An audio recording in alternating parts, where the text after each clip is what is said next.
Welcome to Turning Back the Pages, the show where I interview children's book authors about their favorite childhood books. This week, however, I will be solo as we deep dive into the fascinating life of Margaret Wise Brown. Why Margaret Wise Brown? Because she's actually the inspiration for this very podcast.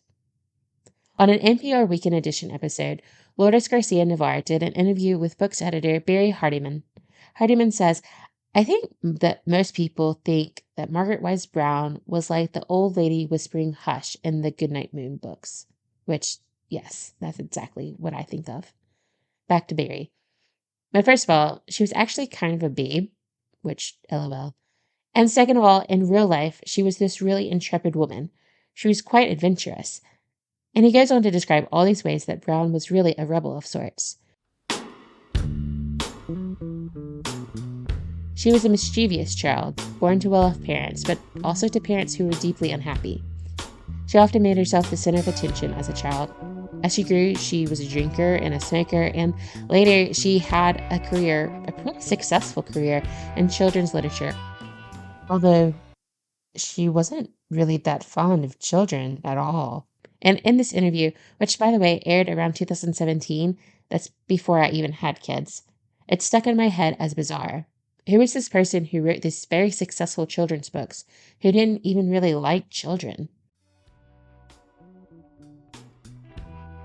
I thought about her later every time my daughters would rent Goodnight Moon from the library, or every time we read Goodnight, Mr. Darcy, which is a parody of the book.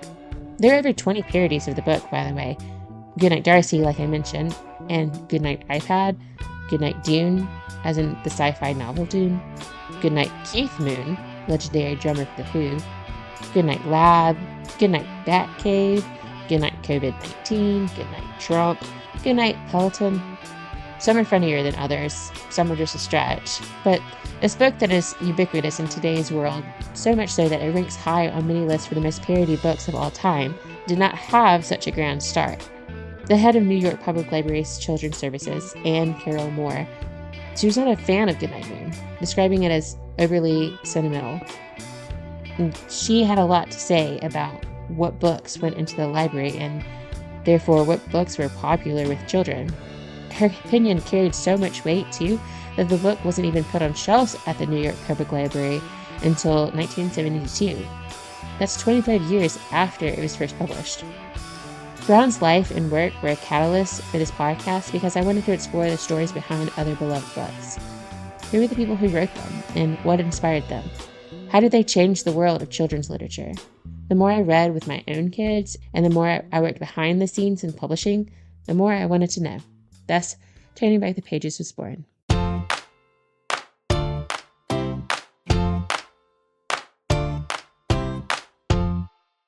Margaret Wise Brown was born on May 23, 1910, in Brooklyn, New York, to Bruce and Maud Brown. She had an older brother, Gratz, and later a little sister, Roberta. Raised in a well-off family, she had a love for animals and nature that would later influence her writing.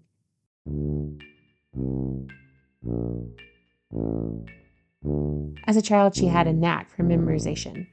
Her favorite books were the Encyclopedia, the Book of Knowledge, and a collection of fairy tales. When they were young, before they could read, Roberta would ask Margaret to tell her stories. Margaret would change the fairy tale she knew. The blonde characters, always the heroine, and the red-headed little sisters, always had a tragedy befall them. I should mention, Margaret was blonde. Roberta, as you might have guessed, was a redhead.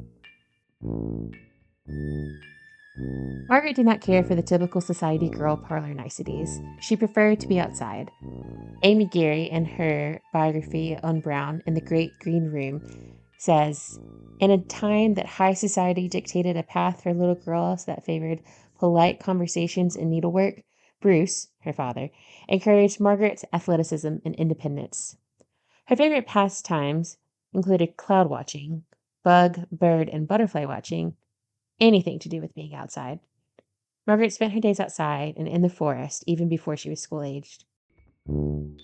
One year, when kids were home for summer, Margaret convinced the neighborhood friends that she owned the forest.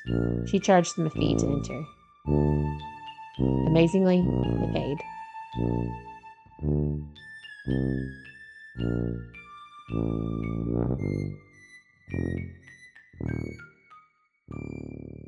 When Margaret was 14, her father needed to go to India for 2 years for business. It was decided that Margaret and Roberta would go to an exclusive boarding school in Switzerland. Their mother, who would accompany Bruce to India, could easily visit the girls during school breaks, making plans to travel around Europe while they had this opportunity. The expectations that Margaret had for boarding school were not met. She went in with the expectations of fine cooking classes, classes taught in French, a high and fine education as advertised in the school brochures. Instead, almost every moment was chaperoned, regulated, and demanding. Even the daily walks by Lake Geneva were not enjoyed by Margaret because there was no time to stop or observe or enjoy the scenery. Students were expected to walk in straight lines, keeping up perfect order. Margaret found ways to enjoy the school day. She joined the ski team and the field hockey team, but mostly she did not enjoy the school. She did, however, enjoy reading, and she was a voracious reader. During this time, she also developed a desire to write. After high school, she attended Hollins College in Virginia, a liberal arts college. Bruce was not in favor of paying for a liberal arts degree. He made Margaret promise to earn a certificate in something that would lead to gainful employment. She knew better than to confess her desire to write, so she promised to become a landscape gardener. Brown was not always a great student, but after failing a class and being offered grace from the dean of students, she returned to her studies with more vigor. It was Dr. Hersey at Hollins that recognized Margaret's creative potential and encouraged her to polish her writing skills. Her depth of literary knowledge and vivid imagination would take her far, but she would need to be more disciplined with her grammar. She later enrolled in a progressive teacher training program at the Bank Street School in New York. It was there that she developed her philosophy of writing for children. Stories should capture the way children actually think and experience the world. She began publishing books in the 1930s and soon became a central figure in the world of children's literature. Brown was not your typical author of the time. She was known for her free-spirited lifestyle. After receiving her first check for writing, she bought an entire cart of flowers just to release them into the ocean. She had relationships with both men and women. Her first serious relationship was with George Armistead. They met in Kentucky during summer break, and they dated long distance, writing letters back and forth. They were engaged by the new year. When they were together before their engagement party, Margaret overheard her father and George talking, the two of them sharing a laugh over how to control her. She broke off the engagement, only telling him she loved him, but wanted something more than to be a wife of a cattle rancher. Later in life, she had a long romance with actress Blanche Ulrichs, and even later an engagement to James Stillman Rockefeller Jr. In the end, she never married or had children. She lived an unconventional life. She drove a convertible, wore fur coats, bought a house without electricity or plumbing on an island off Maine. She called this house Only House because you could see no other light at night. You could only access Only House by boat. Despite her career success, she never was entirely at peace. She was always chasing the next idea, next story. Her life was tragically short. She died at just age 42 in 1952.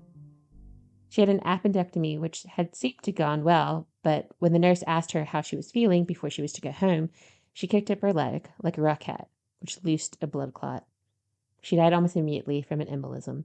Yet, in her short life, she helped transform the landscape of children's books forever.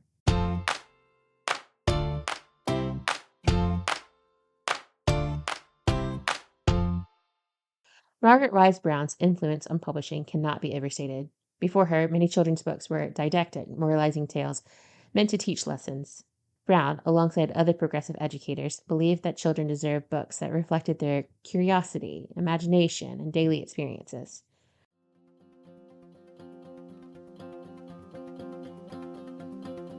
Her work with the Bank Street School led to what became known as the Here and Now movement. Stories about everyday life told in simple, poetic language. Lucy Sprague Mitchell, Bank Street's founder, based her ideas on the newer ideas of psychology, observing how children themselves told story. Other authors that have attended Bank Street School have described their experience, detailing how students would take long, regular hours to observe how children actually talk to each other, to follow their logic in order to learn how to tell a story to a child. Margaret helped establish picture books as an art form, making them not just instructional, but literary and emotional experiences. She collaborated with illustrators like Clement Hurd, who helped shift the focus to the interplay between text and images, something that remains a cornerstone of picture books today. Brown also asked Hurd to make a few adjustments to the pictures of Goodnight Moon to not upset strict librarians and parents.